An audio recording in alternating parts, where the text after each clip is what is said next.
சின்ன மருமகள்ல அடுத்து என்ன நடக்க போகுது அப்படின்னு பார்த்தீங்கன்னா, கருப்பு வந்து இந்த மாதிரி வெளியே போய் விசாரிச்சுக்கிட்டு இருக்காரு. தமிழ் சொன்னதை கேட்டுட்டு, சரி அங்கிட்டு போய் நம்ம விசாரிச்சு பார்ப்போம் அப்படின்னு சொல்லிட்டு கருப்பு போறாரு. அங்க ஒரு அக்கா உட்காந்துருக்காங்க. ஏக்கா, இந்த மாதிரி இந்த ஹோட்டலை பத்தி ஏதாவது தெரியுமாக்கா? இந்த ஹோட்டலுக்கு யார் யாரெல்லாம் வருவாங்கக்கா அப்படின்னு கருப்பு கேட்கவும், ஏன்பா இதெல்லாம் நீ கேட்குற அப்படின்னு அந்த அம்மா கேட்குது. இல்லைக்கா, சும்மா தான் கேட்குறேன். எங்கள் வீட்டு பிள்ளைய இந்த வீட்டு பையனுக்கு தான் நாங்கள் கட்டி கொடுக்க போகிறோம். அதனால எங்களுக்கு ஒரு சின்ன சந்தேகம் இருக்குது. அதனால தான் விசாரிக்க வந்திருக்கேன் அப்படின்னு சொல்லிட்டு கருப்பு சொல்கிறாரு.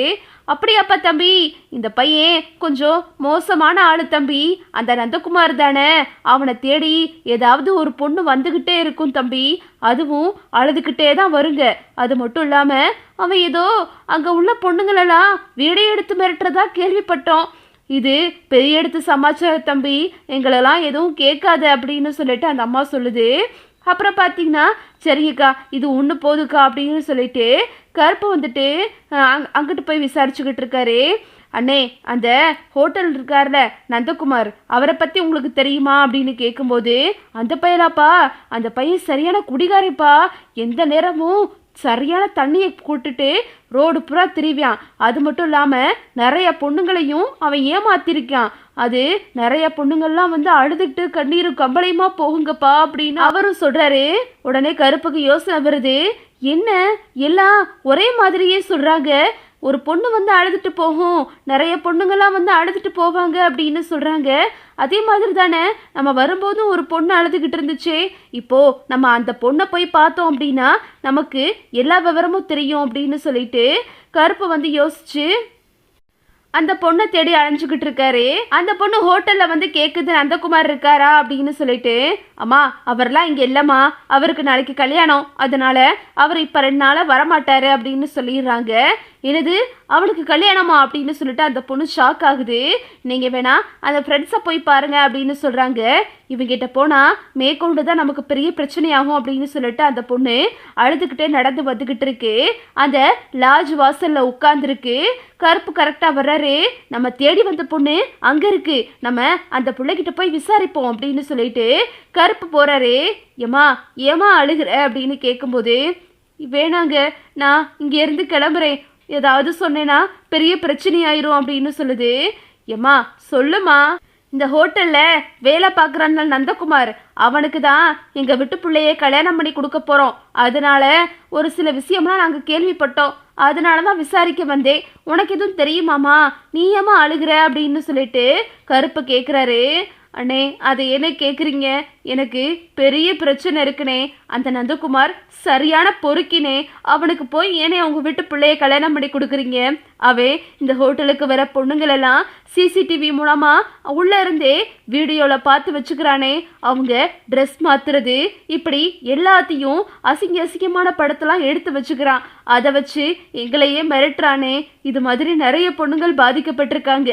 இப்போ கூட கடைசியாக நான் ஹோட்டலில் வந்து தங்கும்போது நான் ட்ரெஸ் மாத்துற வீடியோ இப்படி எல்லாத்தையும் எடுத்து வச்சு என்னை மிரட்டுறானே. அந்த வீடியோ மட்டும் வெளியிட்டுட்டான் அப்படின்னா எங்கள் குடும்பத்தில் நாங்கள் எல்லாரும் தூக்கு மாட்டி தானே சாகணும் அப்படின்னு சொல்லிட்டு அந்த பொண்ணு சொல்லுது.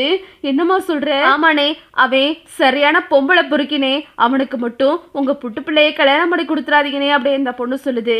சரிம்மா சரிம்மா, இப்போ வேற எங்க வீட்டு பிள்ளை வேற இப்போ அந்த ரூம்ல தங்கியிருக்கேம்மா அப்படின்னு சொன்னதும், அண்ணே உடனடியா அந்த பொண்ணை இங்க இருந்து கூட்டிட்டு போங்க, இல்லை அப்படின்னா உங்க கூடவே வச்சுக்கங்க அப்படின்னு சொல்லிட்டு அந்த பொண்ணு சொல்லுது.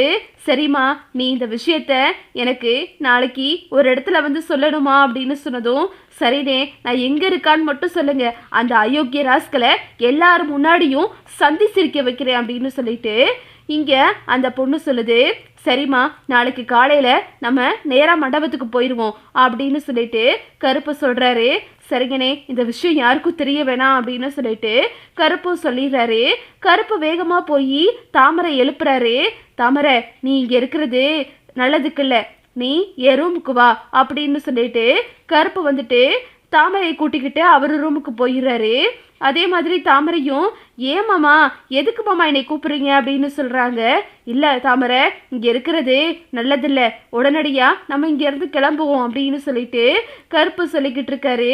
அப்புறம் கருப்பும் தாமரையும் இன்னொரு ரூம்ல இருக்காங்க. அப்புறம் பார்த்தீங்கன்னா காலையில் ஆகிருது.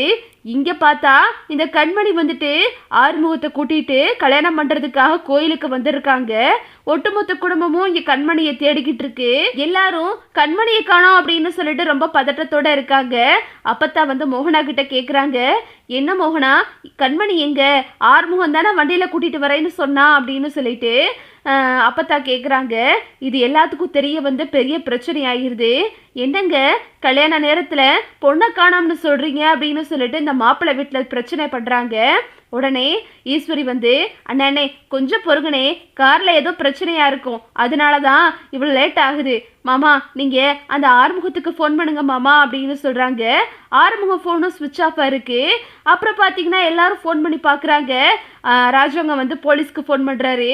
போலீஸ் வந்துட்டு, சார் நீங்கள் சொன்ன வண்டி நம்பர் எங்கே இருக்குன்னே தெரியல சார், இந்த சரௌண்டிங்கில் பெட்ரோல் போடுற எந்த இடத்துலையும் அந்த வண்டி இல்லை சார் அப்படின்னு சொல்லிட்டு அங்கே எல்லாரும் சொல்கிறாங்க. சரி சீக்கிரமாக தேடுங்க அப்படின்னு சொல்லிட்டு ராஜவங்க சொல்கிறாரு. எல்லாரும் ரொம்ப பதட்டத்தோடு இருக்காங்க. இங்கே பார்த்தா தமிழ் வந்துட்டு ஹோட்டல்ல இருந்து கருப்புக்கு ஃபோன் பண்ணிக்கிட்டே இருக்காங்க. அண்ணே என்னண்ணே ஆச்சு அப்படின்னு சொல்லும்போது, அம்மா எல்லா விஷயத்தையும் நான் சேகரித்துட்டேன், இன்னும் கொஞ்ச நேரத்தில் நான் மண்டபத்துக்கு வந்துடுவேன் அப்படின்னு சொல்லிட்டு கருப்பு சொல்கிறாரு. சரிங்கண்ணே, நல்லபடியாக போய் கண்மணி கல்யாணத்தை நிறுத்துங்கண்ணே அப்படின்னு சொல்லிட்டு நம்ம தமிழ் சொல்கிறாங்க.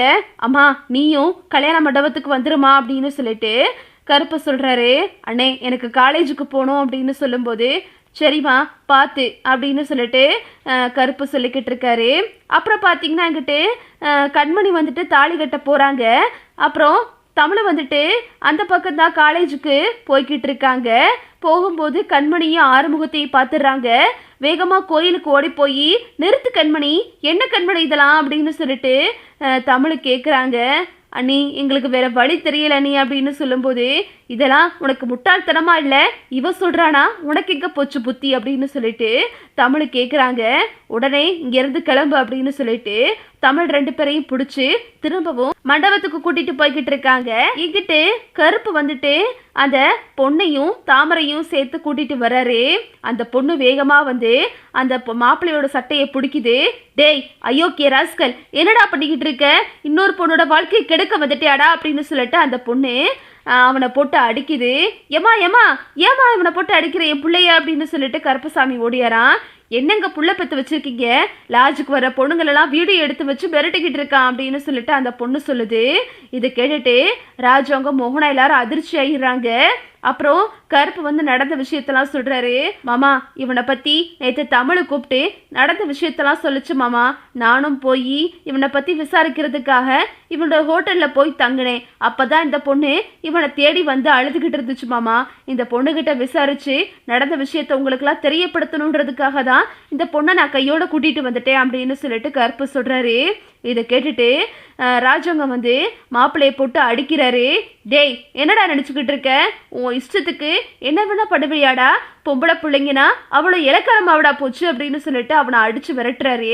போலீஸும் வந்துட்டு அவனை பிடிச்சிட்டு போகிறாங்க. அப்புறம் பார்த்தீங்கன்னா இங்கிட்டு கண்மணியும் ஆறுமுகமும் மாலையும் கழுத்துமா வர்றாங்க.